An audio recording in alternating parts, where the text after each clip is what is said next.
Although I think Zelensky is maybe the greatest salesman of any politician that's ever lived. Every time he comes to our country, he walks away with $60 billion.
He does to shred the national interest in favor of personal promotion.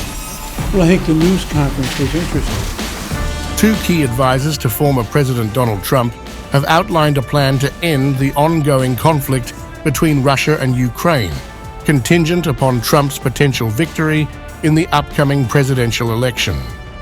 The plan, devised by retired Lieutenant General Keith Kellogg and Fleitz, involves pressuring Ukraine into peace negotiations by leveraging the promise of continued U.S. military support. Simultaneously, Russia would be warned that a refusal to negotiate would result in increased U.S. aid to Ukraine. The proposal, which has been presented to Trump, received a favorable initial response from the former president, according to Fleitz. While Trump has not committed to the plan's specifics, the feedback was positive. The plan advocates for a ceasefire based on current battle lines during peace talks. Although I think Zelensky is maybe the greatest salesman of any politician that's ever lived. Every time he comes to our country, he walks away with $60 billion.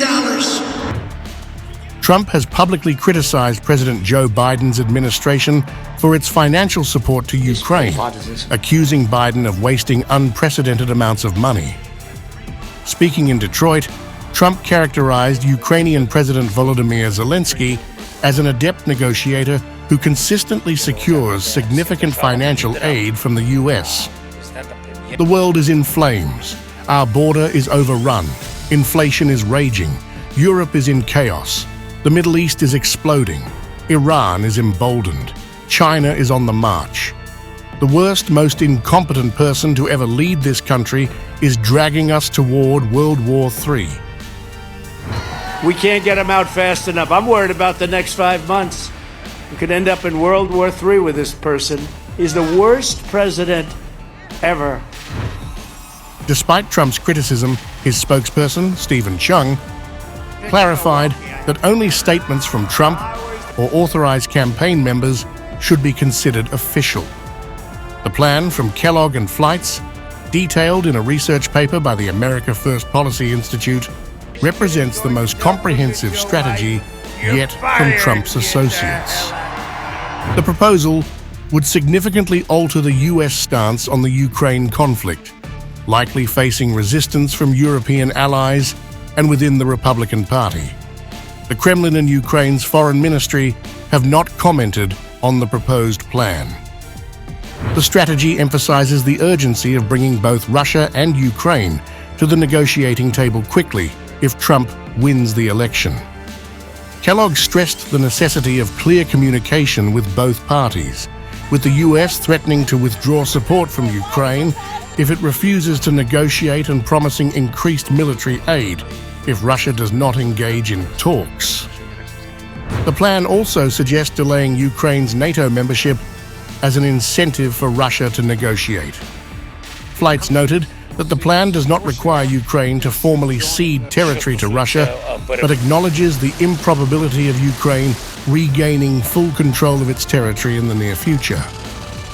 Trump has consistently expressed his intention to prioritize ending the Russia-Ukraine conflict swiftly if re-elected. However, his approach has drawn criticism from the Biden campaign, which argues that Trump's stance is overly favorable to Russian President Vladimir Putin. Donald Trump heaps praise on Vladimir Putin every chance he gets, and he's made clear he won't stand against Putin or stand up for democracy, said Biden campaign spokesperson James Singer. The US has provided over $70 billion in military aid to Ukraine since Russia's invasion in February 2022. Some Republicans have expressed reluctance to continue this level of support, seeking to reduce or eliminate aid. Russian President Vladimir Putin recently suggested that the war could end if Ukraine abandons its NATO ambitions and cedes territory claimed by Russia. Ukrainian troops must completely withdraw from the Donetsk and Luhansk People's Republics, Kherson and Zaporizhia regions. Moreover, I draw your attention, they must withdraw from the entire territory of these regions within their administrative borders that existed at the time of their entry into Ukraine. As soon as Kyiv declares that they are ready for such a decision and begin a real withdrawal of troops from these regions, and also officially notify about the abandonment of plans to join NATO, we will immediately, literally at the same minute, order to cease fire and start negotiations. During a recent United Nations Security Council meeting, French and British ambassadors reiterated their stance that peace can only be achieved if Russia withdraws from Ukrainian territory, aligning with Kyiv's position. Analysts have raised concerns that the Kellogg Fleitz plan could disproportionately favor Russia, potentially leading Ukraine to concede significant territory. Trump, in a recent podcast interview, ruled out deploying US troops to Ukraine and expressed skepticism about Ukraine joining NATO.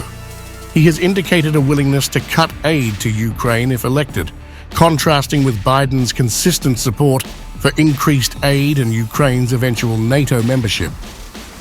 In June, Biden and Zelensky signed a 10-year bilateral security agreement, reinforcing the current administration's commitment to Ukraine's defense.